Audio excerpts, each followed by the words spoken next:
Hello everyone, I'm Sachin Agrawal. I'm co-founder and CEO at Bizongo. 1 minute रुक जाओ ready होने दो चलो ये कर लेते हैं this could be a great intro Hi, I'm Akshay.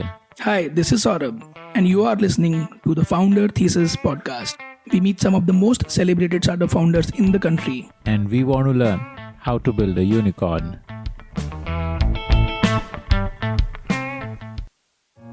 We have seen the internet disrupting how we consume products and services. There was a time when ordering food to your home meant that you needed to first find menus of local restaurants, then call and place your order, and then wonder when your food would reach you. Today, there are multiple apps solving this problem. The same level of disruption is also happening in the B2B space. Traditionally, businesses who would need to buy custom-made products would need to go through a lengthy process of finding vendors, sharing an RFP, finalizing a vendor, sharing a purchase order, and so on. The whole process would run on emails and Excel spreadsheets. This is the market that Bizongo is disrupting.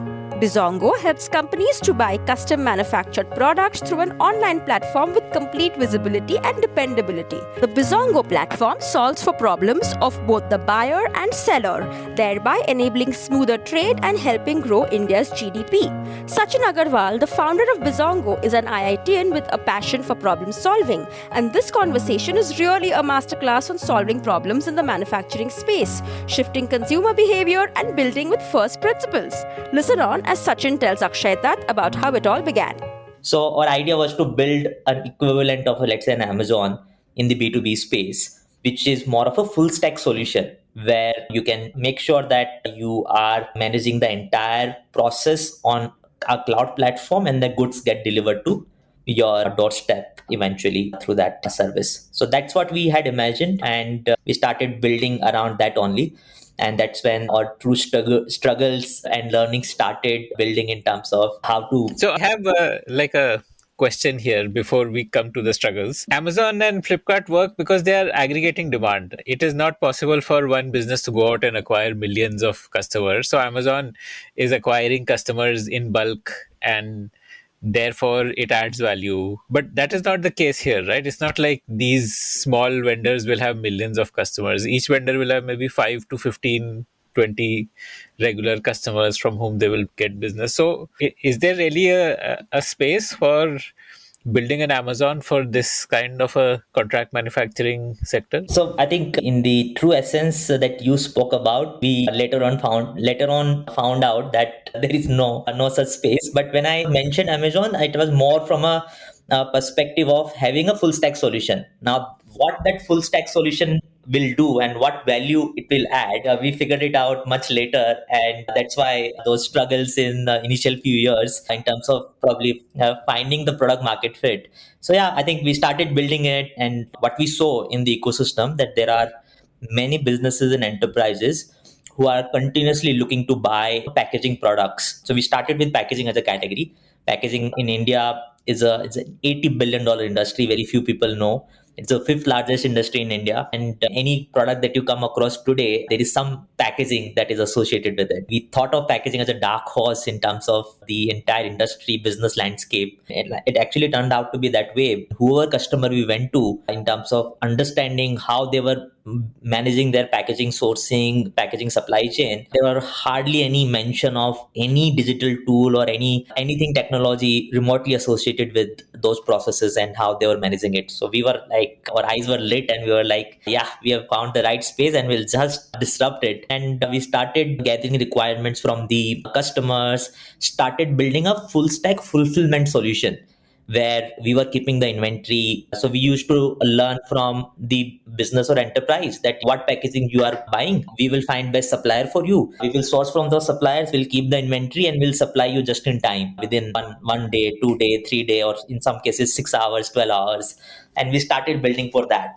I mean, in the essence that you also mentioned, that powerhouse which is driven with fast fulfillment ads and servicing customers and bringing customer delight with that service, and we could just disrupt the industry, but only to realize later on that probably that's not how this industry must be disrupted. And inventory led model, fulfillment model which thrives on the promise of delivering fast, quick, and in great tags, is not something that the customers were really looking for. And we understood that it needs to be approached in a much more asset light operating model, where the true power of technology and digital tools come at the fore of bringing the change in the ecosystem, fixing the broken supply chains, fixing the customer supplier interactions. Currently, all of that was manual ad hoc, and we were coming as a layer in between that broken supply chain to make it even more broken from that sense. And that's why that piece didn't scale. And And like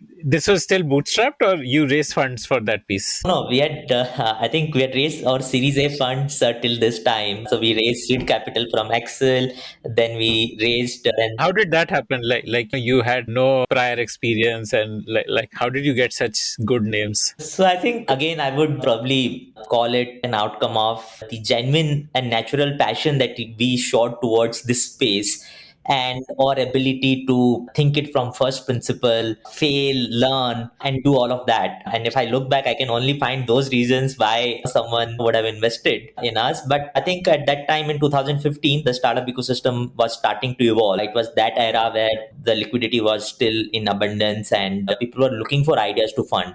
So we got lucky in terms of the timing as well. And that's why we could connect with investors very fast. Of course, being from IIT helps you with the network and the connections. So all of that happened pretty quickly. And before we were launching the product, I think we had met 20 odd investors and we had started building those connections and everything. So luckily, we went into an event organized by Accel and Your Story for marketplaces, and we had to pitch to a few of the Accel partners. They liked our pitch. We won the competition.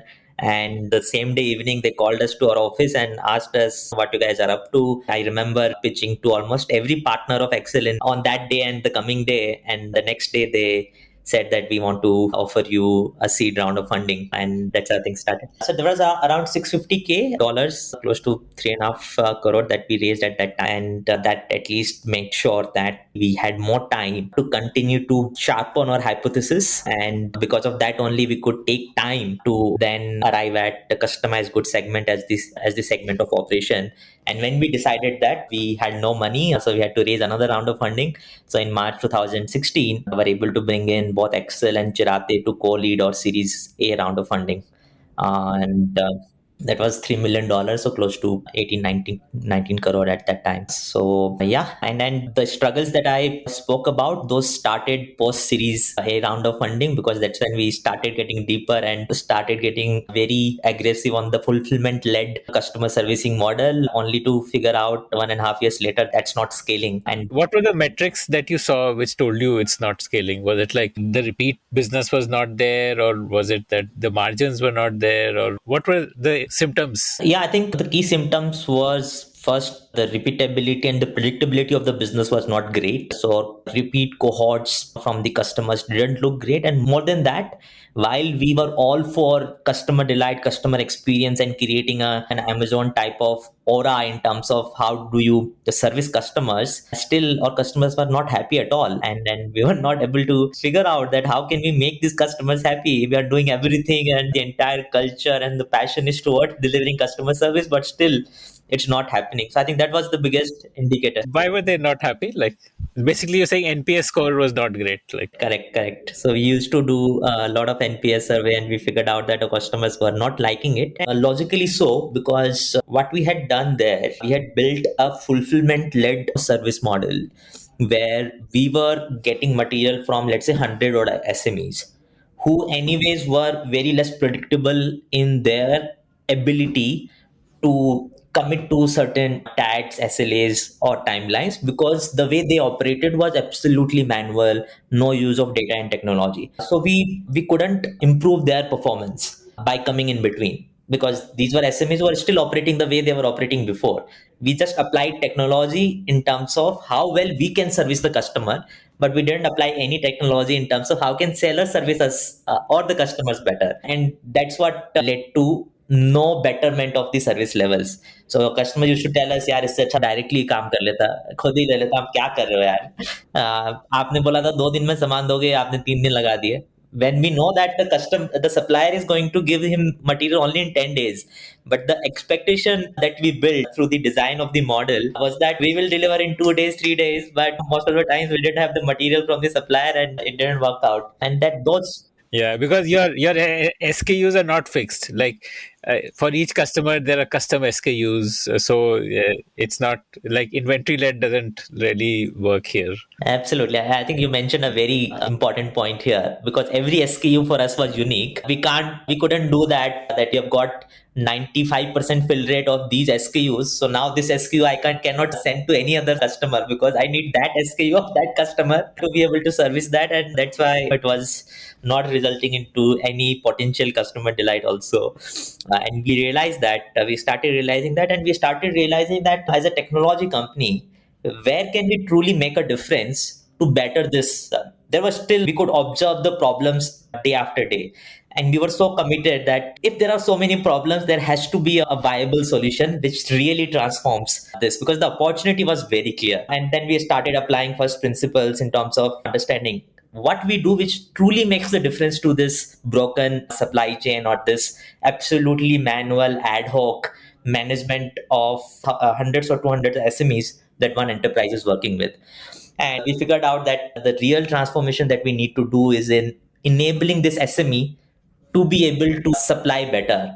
So helping with these SMEs and MSMEs with simple yet very powerful digital solutions so that they can perform better. And if they perform better, we are not even needed in between. They can directly supply to the customer, but they will need assistance, support, or digital interface which enables them to do that in a much better way.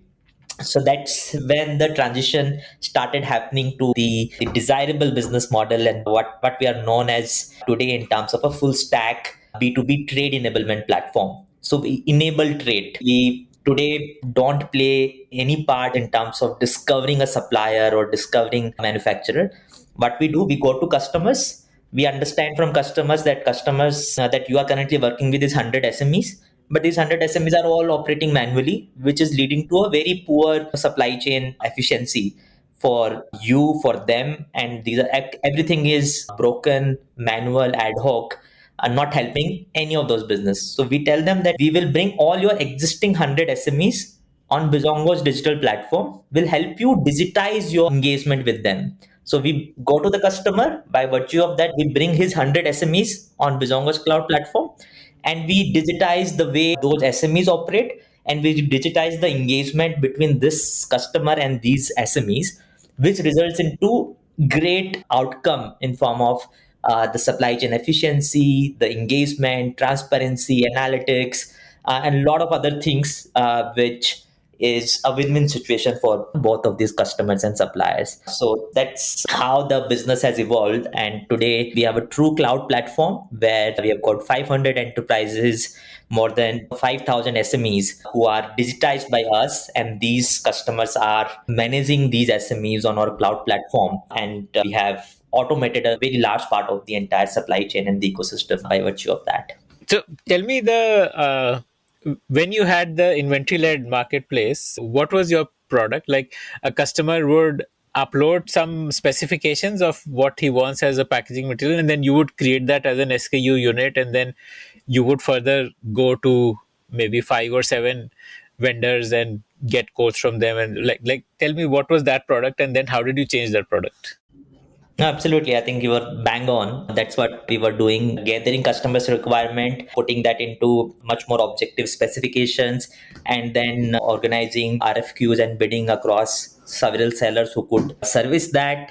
And basis the best price and best SLA commitment from the suppliers, supplying it to the customers. So that's what we were doing. And from there to And you would place the order exactly what order you receive. You place the same quantity only, or you would place extra quantity, or Yeah, mostly same quantities, but because in inventory-led model, you get carried away with customers' expectation and your ability to manage the supply chain. There were instances where we, basis customers' promise, we started, yeah, verbal commitment, we started placing higher orders, and that led to we having higher inventory, which customer was later on not ready to buy because the customer himself didn't know how many quantities he may need, and that's why the experience remained absolutely broken in that context. Plus, packaging also is something where you might have seasonal changes. There might be some special offer, you want to print that on it. And Absolutely. So those were the reasons why customers who promised that they will buy these products in 2x, 3x, 5x quantities 3 months later ended up coming back and saying that we have to do this design change and we can't pick up this inventory. And we started learning that there is a problem in the way we have designed the business model. so tell me the product evolution then. So from this product, what did it evolve into, that the SaaS offering which you converted it into? So, from being an alternative source of supply, which we were becoming by the virtue of the inventory led model, we quickly transitioned to a full stack trade enablement platform where we don't discover suppliers, we don't discover prices. We go to customers and we tell them that you bring your own suppliers on board on Bizongo's platform and we will help you digitize all of that. And alongside that, were able to create certain digital services which led to value addition to both sides of the marketplace in a very quick fashion. So we started building supply chain financing as a service where when we But like before this value itself, the core product, like just help me, like just describe it in words. Like what would it be? Like customers would start creating SKUs for each type of packaging they need and start uploading those designs and all of that, and then run the what you were doing at the back end. Like you would exactly. do an RFQ, and then vendors would bid, and so that process then it became like self service. Instead of you doing that service, it became. Absolutely. Yeah. So whatever we had built earlier in terms of over managing ourselves, all those things, we shifted all of that and made it customer facing, where we tried to make it more and more self-serve, where we are not needed. Our role is building product, building technology, which is enabling this customer and these suppliers to manage themselves, each other in a much more efficient way. So that was the base platform. We termed it as a base platform where we are saying that we'll just digitize everything that you do today, which is manual, ad hoc, and broken. So that was the base platform. And So customers could run the RFQ process, release a purchase order, and then the vendor can upload the invoice over there, get the payment, and even probably some logistics information also they can upload, like some tracking number. absolutely. And all of those transformations which are going around GST, e-invoicing, e-way bills. So the entire digitization which was anyways happening in the macro, in the overall economy, did help us a lot because those became very essential needs of the suppliers to carry out transactions, and we had all of those ready-made solutions where they could really digitize their transaction base within a week's time, and we made it quite simple for them to do that, and all of that started seeing a great degree of adoption and the customer delight that we were always watching for and always wanted to see that. And this was monetized, this base offering. So we were not able to monetize it from day zero, but once we made customers and suppliers experience it, and once they started seeing the difference and the value that it was able to create, it became a sort of typical SaaS story that you offer them something for free for 15 days, 30 days, 60 days. And when they really see it making difference to them, you start monetizing it. So we started monetizing base platform, but at the same time, then we started generating so much data. The monetization is on like what basis? Like, is there a standard fixed pricing plan, or it depends on how many seats, or like turnover of business, or what? Like, So we built simple models which were giving us an idea of the percentage platform fee that we should charge basis the turnover that they were doing on the platform. So let's say if someone is buying 100 crore worth of good, the model would throw that we must charge them this percentage, X percentage of that 100 crore for uses of this service. And the model kept evolving, taking into account various parameters for us to, but we kept it simple. It was always an X percentage of the turnover. But the real monetization start kicking in when we were able to bring in such a large ecosystem on our digital platform started generating a lot of data insights and started learning, observing those data patterns and behavior. For example, what we saw there that these customers who were buying goods from these SMEs, they were paying them in 60 days, 75 days, 90 days. And the ability of for that SME to survive for those 75 and 90 days after having invested in raw material, machinery, and other fixed cost was very limited. And just by the virtue of enabling a faster payment to that SME, you can really actually transform the service levels that the SME can offer. Because today, the problem is not in the intent of the SME to supply you. He also wants to grow. He also wants to do business. He also wants to supply on time, deliver customer delight, but he hasn't got resources to buy raw material, to pay for salaries, and then wait for 75 days for the money to come for the next cycle. So we identified that as a huge gap in and very fundamental gap in the way this entire ecosystem operated.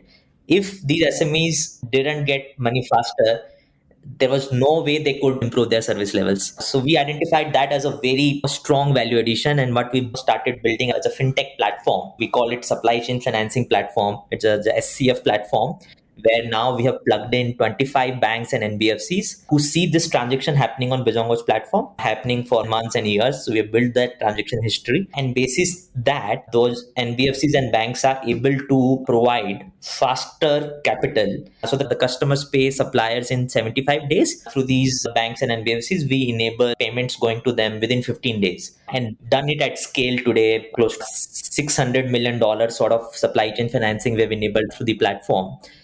And that has led to the transformation that we were wanting to see in our early days, where we could see fantastic adoption.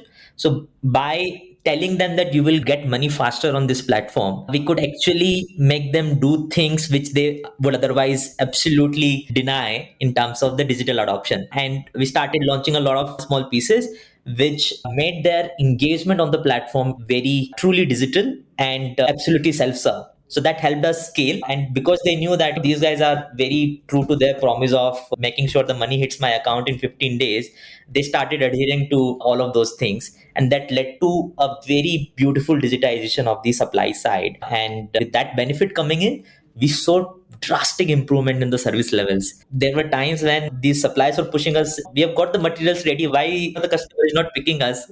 From the scenario where customer was sitting on our heads and their heads to ask for the material. So we saw a drastic, pleasant improvement in the way those SMEs started functioning.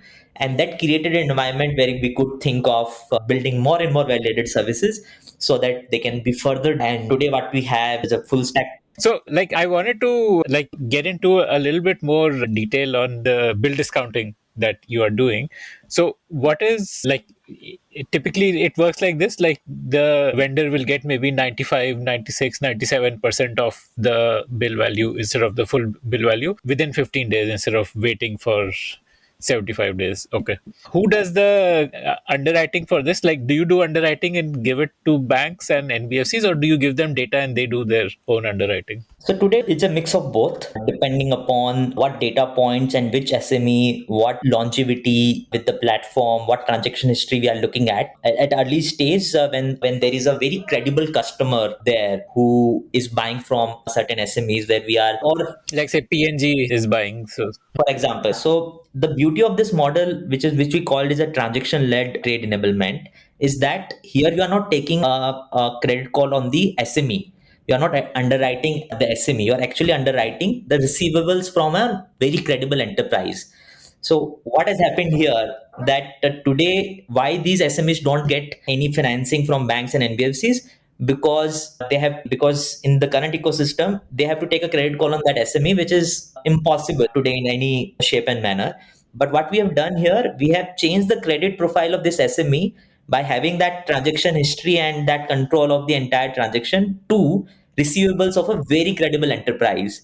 And that does the trick. And we are eventually underwriting the receivables of the enterprise, which is much easier to do. And basis that, we are able to scale the program. We are happy to underwrite in certain cases when the receivables of enterprise are highly credible, predictable, and everything.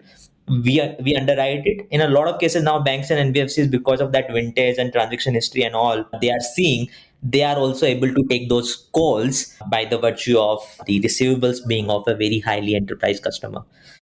This is like 100% guaranteed that the payment will go, or can there be a dispute on what has been supplied? That the customer says, no, I am not paying this because the quality was not right, for example. So that doesn't happen because in those 15 days, we get a confirmation from the customer that he has checked the quality, and only post that confirmation from the customer, the payment is made out. In case there is a dispute, that has to happen before the payment goes out.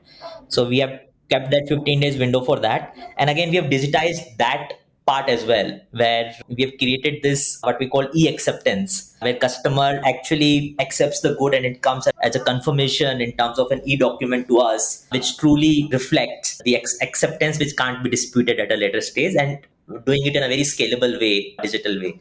So yeah, I think that's also has helped us massively. Yeah, obviously for a bank, then they are purely funding, let's say PNG, instead of funding some small SME. Got it. Amazing. Okay.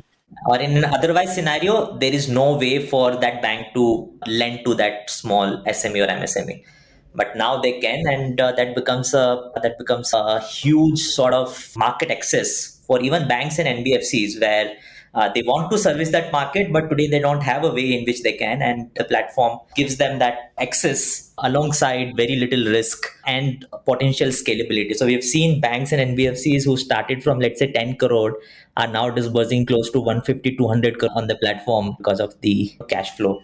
And what do you earn from this? Like there's some like percentage of the interest earning would be shared with you. Yeah, so another good part is that because this is again a transaction led supply chain financing, the SME and the supplier also doesn't see it as a loan coming to them.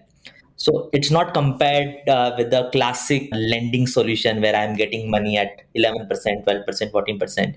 It's a trade discount that I ask him. I am helping you with this faster payment. What sort of a trade discount you can give me? And then your ability to extract value and margin enhance in a big way. We say it in life, it is a game of perception and optics in the way people think and behave. I think it gets truly demonstrated here, where just changing the setup and the behavior, this becomes a win-win situation for everyone, and it still creates a much larger ability for us to continue to monetize and deliver that value in a consistent way.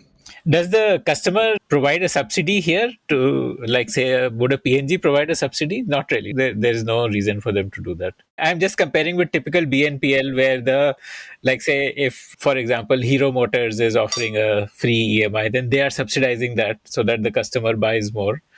But that's not the case here, right? Okay. That's not the case here, because when they do that, they're doing it on the final product where they have enough room in terms of the margin. Here we are talking about the input materials, where their economics are like they won't pay even 0.01% higher if they have to manage it. But the good part is that they're happy if they don't get any value out of it, by purely by the fact that they have got 100 SMEs who are their suppliers.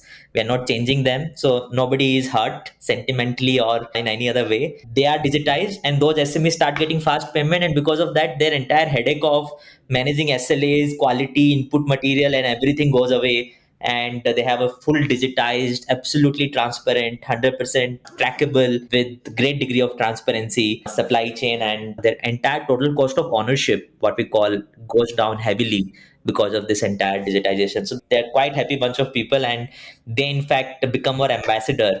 Of course, they don't bring 100 SMEs on day zero. They bring five, but they see the benefit and they become our ambassador to bring more and more suppliers on the platform. So it starts organically. So everything becomes very organic in nature.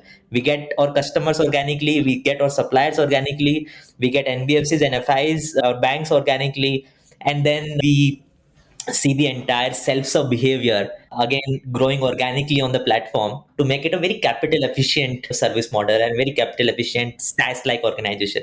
And I truly give it to that because of this self-serviceness that we've been able to achieve, we are at a small scale, we are EBITDA profitable, and we have a very clear path in terms of how that profitability is going to only grow from here.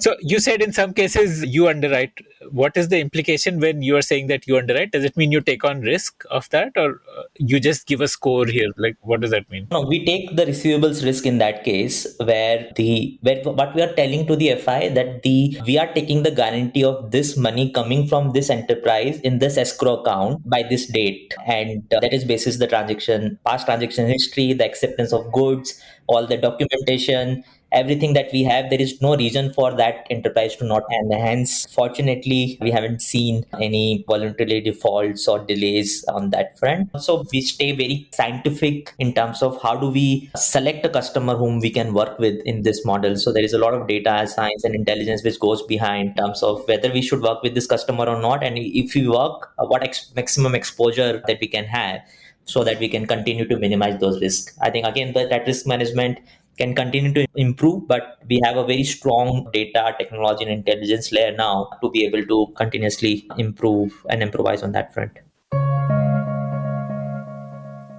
If you like to hear stories of founders, then we have tons of great stories from entrepreneurs who have built billion-dollar businesses.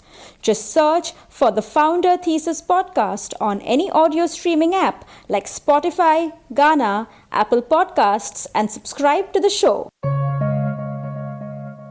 And you would earn a better margin when you're giving a default guarantee, basically. Like your earning share would be higher in that case. This would be same as what FLDG is, like most fintechs have this FLDG. This is same as that only, like first loss default guarantee. Yeah. Okay, got it.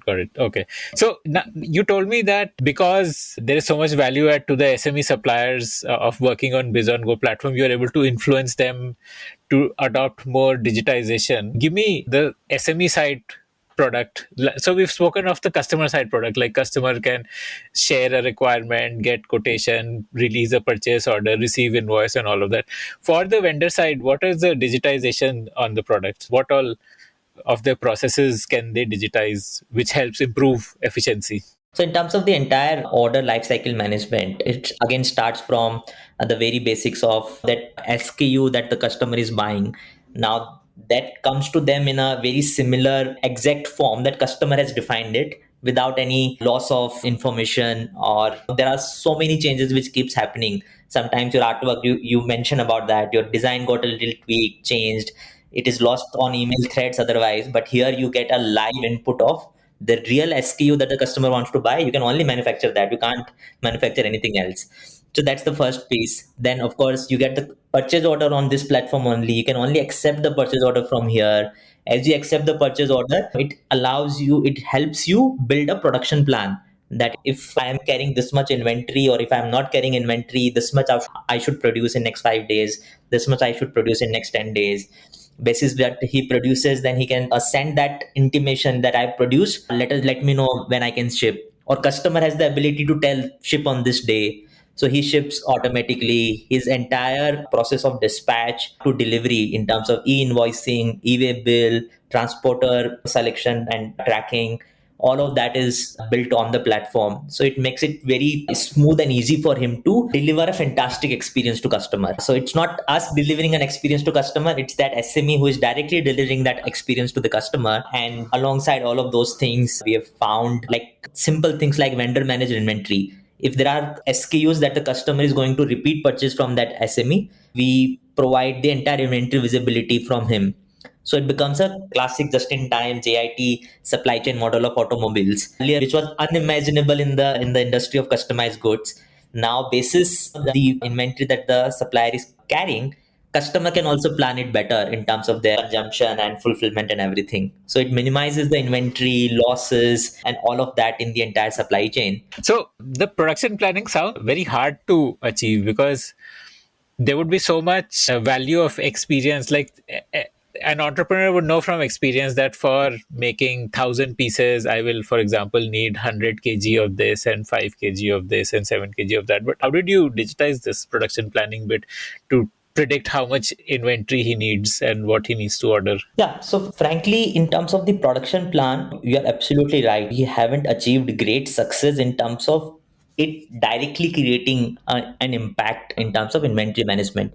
But again, what we have learned from the JIT, classic JIT business model is that forget about production planning for a moment. If you are maintaining a minimum level of inventory at your end, you can produce whenever you want. If you are ensuring a minimum, let's say 5 days of inventory at your end for this product and SKU at any given point of time, you actually don't need a production planning. And with an objective of maintaining a certain level of inventory, we plan everything, which is much more simplified than it needing a very sort of complex design on the production side. So we make inventory levels as a target sort of thing.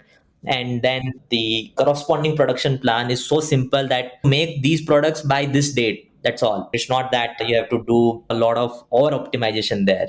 So it's a simplistic design of the supply chain with the key objective of maintaining minimum days of inventory, leading to much higher efficiency and better result. So this inventory is not the inventory of the finished SKU, but of the raw material. That if you're saying like 5 days of inventory, so 5 days. Of the finished goods. Oh, 5 days of finished goods inventory. Okay. So, but this is supplier's own decision that, okay, I will keep extra, I will produce extra, or is it something which the customer gives some sort of information, or there's like supplier's own decision that I will keep extra inventory? It is supplier's decision, but it is agreed with the customer that I want you to maintain. If there is an SKU that the customer tells that I am not going to continue to buy it, you do not need to keep inventory. I'll tell you when to produce and I'll wait for 15 days to get that. But if it is something which I'm going to continue to buy, so like that classic parachute bottle that never changes, that changes once in a decade. So for those fast moving, high volume SKUs, you're solving a very large part of the supply chain problem where you don't actually need any demand planning, you don't need any production planning. It's just a continuous, what we call it is an auto replenishment, a classic JIT auto replenishment, which makes things much easy and simple for everyone. So from the customer side, you would have some integrations with their ERPs where you could do some of these. Can this be automated, like placing the order based on what is getting produced based on that data from their ERP? The platform automatically tells the vendor that. Does all of this happen? Like, We have that ability, but hasn't been utilized to any extent, I would say. Primarily because currently the internal ERP that the customers manage and how that is used to interact with the external supplier world, those are absolutely disconnected. So even in today's scenario, the ERP's role ends at generating the purchase order, and whatever is the external linked supply chains, which we call it as the vendor linked supply chains, those are still absolutely manual and ad hoc. So our solution actually sits as a layer on top of the existing ERP, where still we haven't seen any need of it getting integrated to, because they are anyways not talking today. There are no systems or no processes built around that. We are assuming that in future, as things mature, those integrations will further help us bring in more automation, efficiency in the entire demand planning, replenishment, and everything. But I think that's still probably few years away when we get to that. okay. You were talking of adding on more features. Like, what are they now? Like, what have we not covered so far? We've covered bill discounting. We've covered the base platform. What else is there? So we have launched, for example, bidding as a platform. So earlier you understood very well that how did we try price and seller discovery, which was massively unscalable and didn't yield the desired result. Now we have again changed that in a more of a self-serve mode, where the customer now has the ability to organize bidding across his own suppliers. So today, customer has got 10 suppliers who can supply him the material. But purely because the suppliers are all disconnected, someone is interacting on WhatsApp, someone on email, someone on phone. Today, there's hardly any bidding which happens between the suppliers to discover the best price.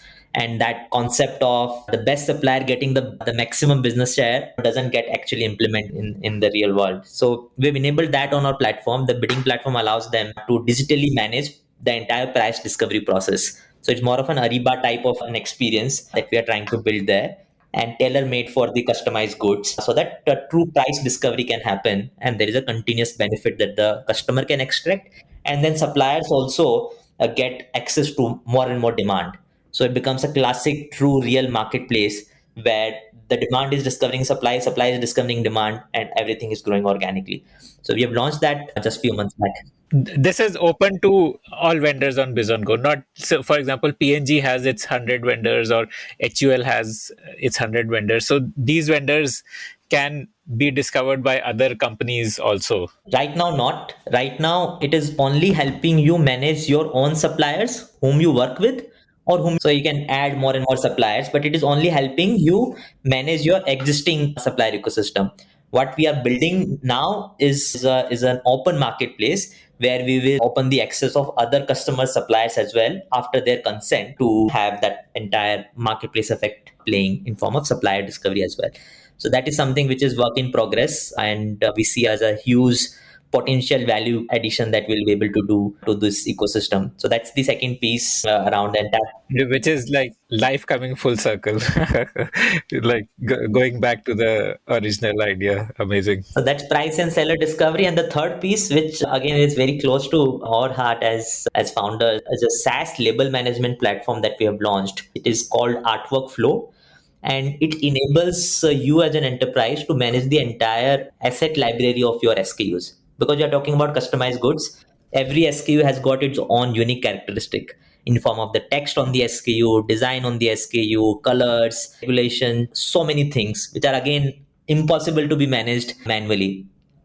The truth of the matter is that everybody is trying to manage it manually. We found that opportunity, and we have built a very beautiful label management platform which brings in a lot of advanced technology capabilities in order in terms of being able to read the artwork, the colors, the fonts, the errors, the compliance with various regulatory frameworks, and all of those things automatically, and provides you a collaboration platform where you can manage the entire upstream journey of bringing an SKU to the life. And What do you mean by upstream journey? Sorry, I don't understand that. upstream journey, as in like when before you buy any SKU, you have to define the SKU, which is the colors, font, design, text, and everything related to that. And those continue to change. Multiple stakeholders have to approve it. Like, Your legal team, your marketing team, your finance team, all of them have come on the same page to approve that. So that entire upstream approval workflow collaboration piece can now be carried out on our platform, integrated with your entire supply chain. So the moment everybody approves, only then it moves into manufacturing. And you would, when you will probably search online, there are so many cases of product recalls and label inventory going waste because the wrong artworks were printed, they were not compliant, they were not as per the desired location, and all of that. So it brings a huge element of sustainability also into the question, where it takes the possibility of any such errors happening and bringing absolute automation in the end to end. The true picture of a full stack solution gets realized as we have this integrated. And the good part is that we have started getting now global customers. We have enterprise customers from 4 different countries today using our artwork management platform, and something that we see as a great tool for us to start imagining our global journey as an organization. so does this also have like a Canva like element in it where you can do the design part, or is it primarily workflow? Right now, not. Right now, it is primarily workflow. We are continuously working on product development and seeing how can we use existing tools to facilitate the creation of the artwork as well. But right now, I think our hands are full in terms of scaling the workflow and collaboration capabilities itself. There are so many interesting things that we are able to do there. So I imagine packaging label design would be pretty complex because it's a three-dimensional design that you're making, and it may not just be straight. It could be a circular design. There could be all sorts of shapes of it, and so all of that can get clearly captured here. Like, what are the angles, what is the exact precise measurement, where is what to be placed, and so that there is absolute clarity for all stakeholders. Everyone clearly understands what will we get in the end. We have a free demo tool also available online on cloud, and you can play with artworks and you will see very surprising revelations in the way you can see and imagine an artwork and the various components of it. So yeah. Okay. And what is this priced at? So again, as priced like a SaaS solution, it is basis the number of artworks that you manage and approve on the platform. So we made it a very attractive variable price basis, purely basis consumption and uses. and our CSAT score for the solution is beyond 70, 80 always. So the customers have truly liked. They have got more than 90% retention, continuous renewals, and all the beautiful qualities of a true SaaS platform getting reflected in the solution. So the plan is to double down on it and make it one of the very powerful SaaS offering that we are able to create in this journey. I read about an acquisition of a IoT player that you did. So, is there some feature that you're planning there? So I think the point that you had mentioned earlier in terms of the production planning and how it is a very difficult concept to execute and create impact out of it. But what we saw, a much more simplistic way, if we are able to look at the operations of a factory on a digital screen, replicated what we term it as a digital twin. So you create a sort of a digital twin of a factory where you observe the material flow, process flow, the machine running time, energy consumption, and all of these things.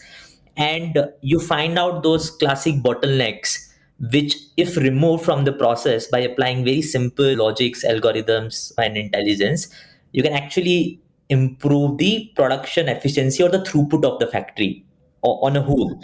So rather than going into at SKU level, if you apply it on a factory level and try to identify one or two or three things which can improve the efficiency of your manufacturing process, that is a much larger impact in terms of the entire manufacturing planning. And it's not that it's not done. So the acquisition that we did, these guys were building these solutions for the likes of Maruti and Bosch in an advanced manufacturing setup. So we are trying to bring that same technology for our SMEs and MSMEs, where we can bring in very simple tools for them to better their manufacturing output. So that's the acquisition for, again, in the pursuit of really bringing digital transformation in the SME manufacturing ecosystem. It's going to be definitely time taking, and it's going to be a bit medium to long term, but it aligns with our dream and aspiration of truly making every factory in India a cloud factory, wherein a guy even sitting in North America who wants to buy, let's say, an enterprise customer who wants to buy Gucci jeans from an Indian manufacturer, he can see everything live from there, and a true cloud factory infrastructure is produced from India. So yeah, again, a larger long-term dream, but I think right time for us to start investing into that. Will it be machine learning that there'll be cameras which will let you measure what is the raw material getting consumed, and then there'll be some devices measuring electricity consumption? And So it's primarily IoT enabled. So there are hardware sensors who can track the movement of material, inventory, and other things in the warehouse, and they can speak to the machine, because most of these machines today come with that capability of giving a data output which can be read through a software or a hardware solution. So bringing all those data inputs from the machine and capturing the key movements through IoT enabled infrastructure in the factory, you are able to devise those outputs. And again, the very fact that these today, there is no science or intelligence that goes in the way that those SMEs today manufacture. Even a very small tweak results into a massive impact which comes into the setup. So if you can affect the manufacturing efficiency of a Maruti or Bosch, who are super advanced in the way they carry out manufacturing, bringing the similar technology to these SMEs, we believe we can create a much larger impact, much wide based, and much more empowering for these manufacturers. So yeah, that's how we're thinking about it. yeah, what else? What other parts of the business that we have not discussed so far? I think a lot of this comes from people and the team that we have built, and how we have built an environment which is full of trust, transparency, ethics, governance, radical kind, what we fondly call it, where we're just a team of 260 people at this scale. That's why we are so capital efficient. And What is the scale? Like, help me understand what is your turnover per employee, or what is your total turnover today? Like, so this month we'll end up touching close to $800 million on annualized revenue. So it will be close to $3.4 million per person, which is quite high. Yeah. So and how do you measure turnover? Are you measuring the turnover on the base platform that you're from your customers? The value of goods, yeah. The value of goods transacted because everything flows through us. It's a transaction-led trade enablement platform. No? This number is actually the GMV number. Like it is not the revenue per se. It is revenue because in accounting terms, it gets invoiced through us. Supplier invoices us, we invoice customer in a transaction-led model. So from an accounting standpoint, You're offering it as a SaaS, right? So it's like a combination. it's a transaction-led. Okay, it's a combination of SaaS and e-commerce here. So the delivery of the services is SaaS-like, but still at the heart of it, it's a transaction-led model to provide it the necessary components for building that SaaS. So that's how we look at it. So when you are charging the customer for the platform, is it through a markup on the invoice? Like you mark up the vendor invoice to recover your platform fees, or it's a fixed annual like?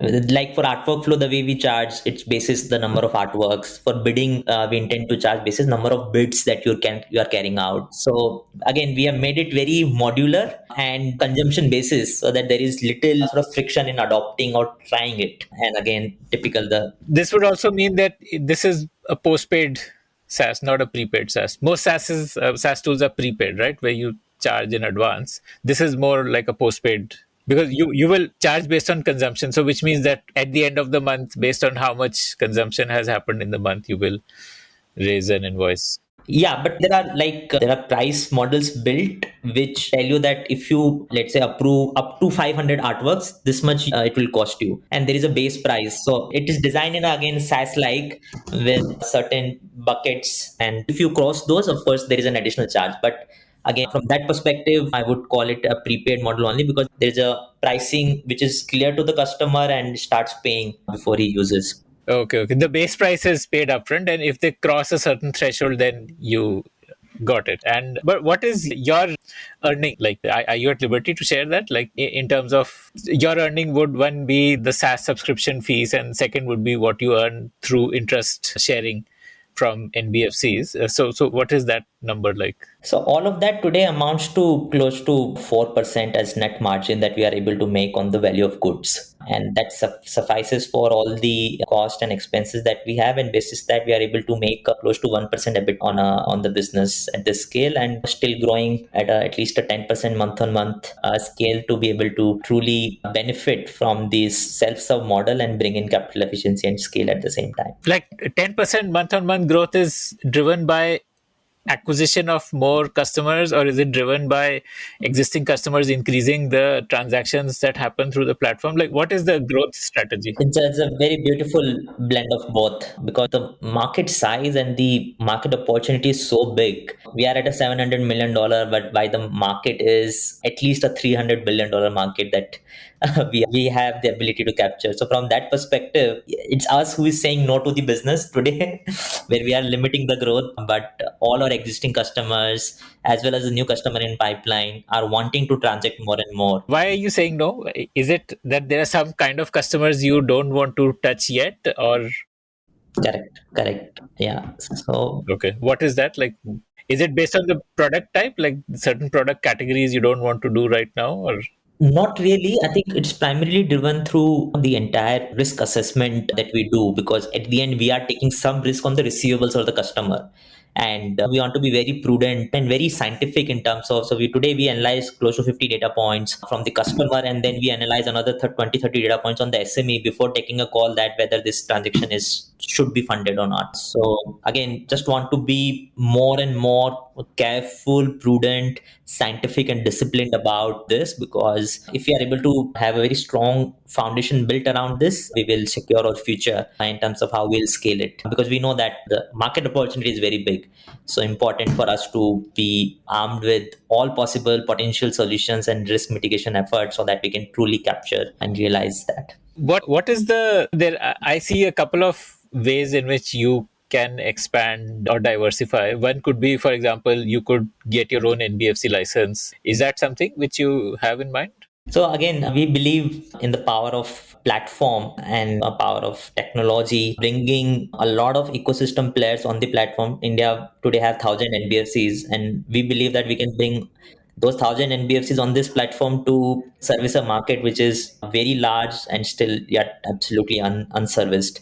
So we believe in that sort of an approach, and that's what we'll keep building towards. And that enhances our ability to go global as well, because as a fintech platform, you can do that where the NBFC can be based out of Indonesia, Singapore, Thailand, Malaysia, Bangladesh, anywhere. And we can just plug and play. While if we try to do that, we are constrained by a lot of regulations and a lot of other things which will eventually limit our scalability and not make us a true tech platform. So yeah, I think that's how we think about it.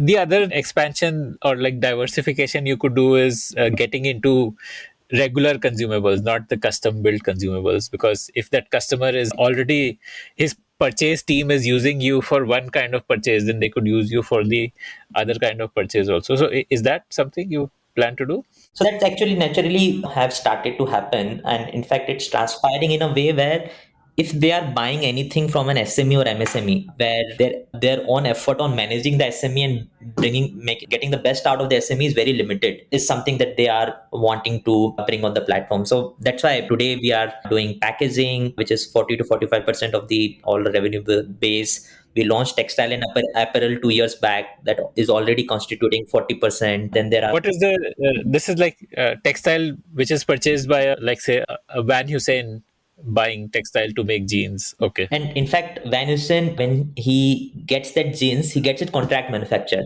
So he managing his contract manufacture of jeans on Bizongo's platform. So that alongside food and FMCG inputs, we have started getting into those. And again, all of these are net. Give me example like in food and FMCG. Like you will be purchasing specially ingredients, in some cases as a food company, pulp, and anything which goes as an input material in making of your finished good.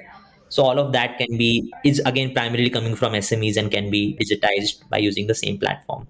So wherever we are seeing anything outside of commodity, which is very large buy that they are making, there is hardly one or two suppliers who are involved there. They don't currently need anything additional to manage that. But everything else is something that we anticipate coming to the platform and getting digitized.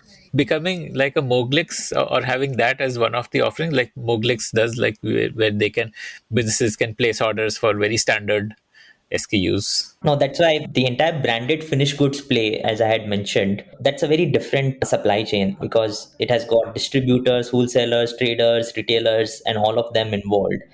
And our broad assumption and basic hypothesis is that has to be serviced through an inventory led model, and that's what Amazon business has done globally, disrupting most of such businesses. So you have to compete with Amazon eventually to really succeed in that inventory led game, and that's why not something that we dare to do, are keeping away us from that sort of a service model.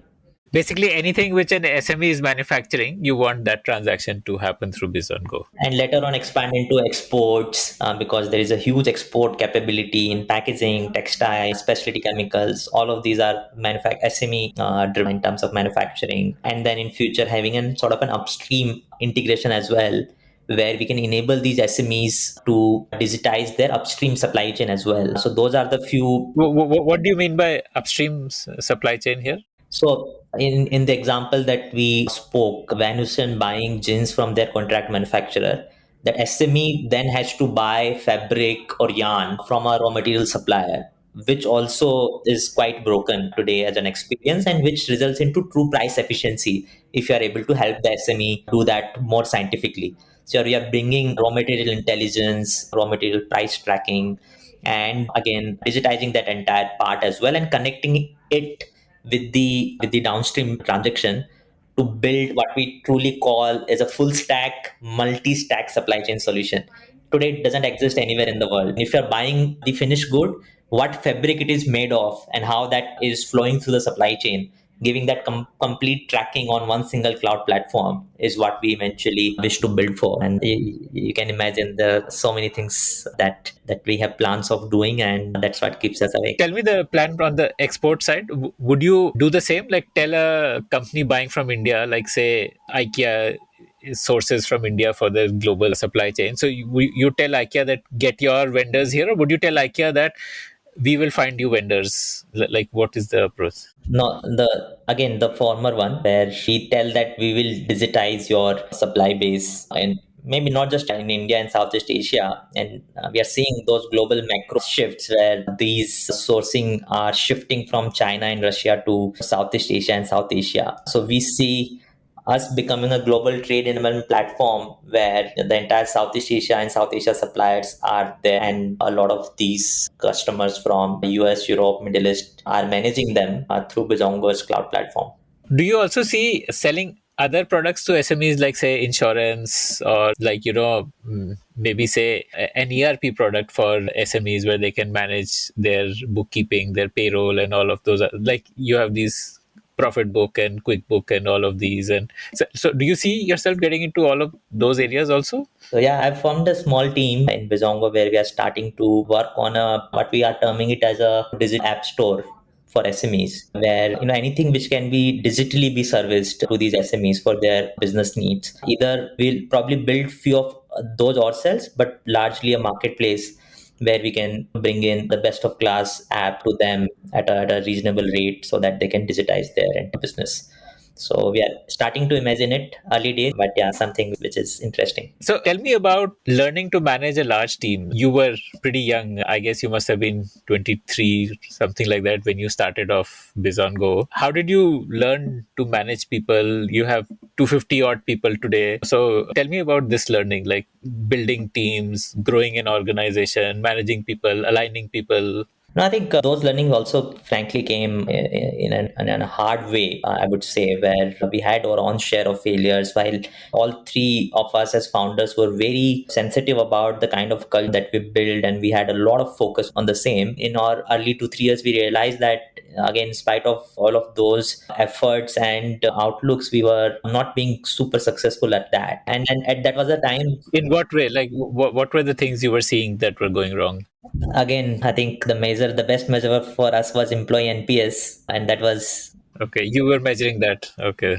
yeah, and that was not looking good. And it took us time to identify that where we are going wrong. And that was a time when all three of us started opting for an executive coaching program. So we went through an executive coaching. My coach happens to be the ex-MD of Pyramid Enterprises. And I think we all three can very proudly say that really transformed the way we started looking at being a true leader versus being a passionate entrepreneur who is trying to drive everything through passion, but not a lot of leadership traits. So I think those things truly helped us identify what really makes it for building a culture where you can bring the best out of the people.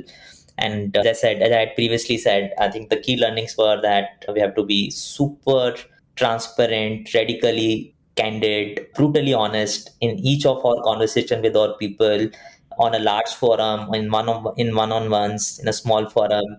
Be vulnerable and give them an environment that they can blindly trust. We saw the magic unfold where people started achieving what we earlier were thought was not even possible. So we started breaching our targets. We started overachieving beyond our imaginations and ambitions. But again, my personal learning is that it is not something that is built and will be surviving forever. Every day you have to practice as an organization. You have to set up those examples. You have to really make that as a pulse of the organization, where everyone does that on a continuous basis to keep that culture alive, which is not easy. But we believe we are building that environment. We are creating those leaders who are starting to behave in this way. And if you are able to continue doing that, nothing is unachievable. This is what I truly believe. So this is the first time I'm hearing a startup founder talk about getting an executive coach, which is like such a refreshing thing to hear. Most founders believe themselves to be like extremely talented and so on. And so, but what made you feel that you need executive coaching? Was it like prompted by the VCs who invested in you, they suggested, or like you started seeing things going wrong and you thought, I need an expert to help me, or like? Yeah, I think it was a combination of both. We really appreciate the efforts of early stage investors like Accel, Chiratae, and the corresponding people who have been working with us. They've been true supporter of entrepreneurship and have always been trying to find a solution alongside us. So it was actually a combination of both of that.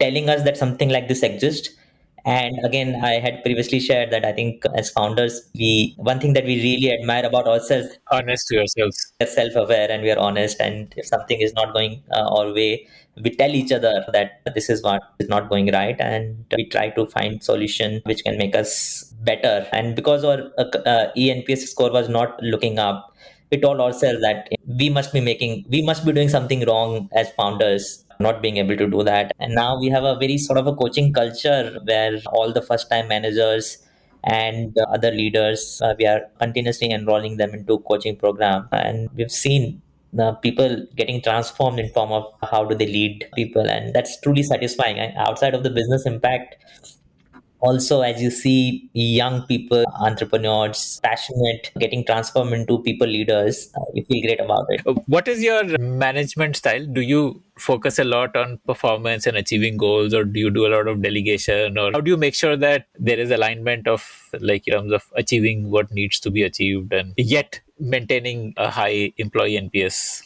So I believe in a very hands-off an approach. And then when I think it fundamentally, I like the framework of why, what, and how. And I believe that if you make the why very clear to people, that why we are wanting to do something that we are wanting to do, and what we really want to achieve out of it. As a leader, your key responsibility is to have alignment on that, and have alignment in a form where you have truly heard everyone, you have been absolutely candid about your why and your what, those clearly defined, hearing from people in terms of their inputs, and in fact, let them only define what once they've understood the why. I think my job is to just align people on why, share my why, and have that bring that alignment. Then let people define their why, what, and then we see how automatically getting executed. That's what I would probably describe how I've started operating as a leader. Do you have like annual goal setting, performance review based on goals achieved, and so all those hard measures of performance management are in place? Yeah. I believe again in the event of absolute trust and transparency, that's needed, and having a consistent communication with the person in terms of what's going, what's not going right, only helps build that environment of trust. Where something is not going, the person must feel that you are standing with him in those tough times. He has your back and full support, where he can just get over it and start creating impact. So the performance management system is essentially a tool to ensure communication. It's not like a tool to reward slash penalize, but it's just to ensure communication is happening on. Communication, yeah. Okay, and feedback is going. Okay, amazing, amazing. Okay, And just make the other person feel absolutely psychologically secure, that he can confide in you, he can share anything and everything with you, and he has your back. I think if you provide him that environment, in 99% cases we have seen his or her own ability to get out of any problems and situations and emerge as a winner is truly realized. okay, okay. And tell me about the funding. So you raised 3 million Series A, and then subsequent to that, Yeah, so subsequent to that, 2016, you raised that Series A, right, from Accel and Chiratae. yeah, then we raised a Series B round of funding from B Capital and IFC, who led the next round. That was, I think, in 2017. That was close to $15 million. So we raised $15 million in Series B. Then 2018-19, we raised Series C. That was close to $45 million, where we had Schroeder Advac, this alternative investment firm, coming and leading the round. And in the last round, which happened last year, we raised $110 million, led by Tiger there, and had CDC and IFC AMC coming as new investors on board in that journey. Have you gone global beyond that one artwork management product? For the other products, have you started going global, like for the base platform? Not yet, not yet. Okay, but that's like in the roadmap for how soon? Like, So I think we are observing how customers are adopting the Artwork Flow platform, because that's a true SaaS offering, and that's what is received very well in the larger or developed markets at least. So we are seeing basis that how we can maybe try with bidding platform, which is also a pure SaaS offering. So we have not yet decided whether transaction-led model is the way to go for the overseas markets. So first we'll try with all SaaS offering global market and see how those are getting received, and maybe by that time have an absolute marketplace version of the platform where we don't need to be part of the transaction, and even the base platform can also be offered as a SaaS offering. So we want to just test and validate that hypothesis before we take it in that way. Probably for countries like Bangladesh, Sri Lanka, Nepal, you could just directly offer what you're doing in India, like without much modification. Absolutely. So I think for enabling domestic trade in any of these geographies, even the likes of Indonesia, Malaysia, Thailand, emerging Vietnam, all of these emerging markets, that should be very much doable. But our eyes are more on enabling cross-border trade enablement, where SMEs in India can supply outside. Again, being more passionate about transforming Indian business ecosystem and how we can truly empower and enable SMEs here. So that would be probably the first intent. If you like the Founder Thesis podcast, then do check out our other shows on subjects like marketing, technology, career advice, books, and drama. Visit thepodium.in, that is thepodium.in, for a complete list of all our shows.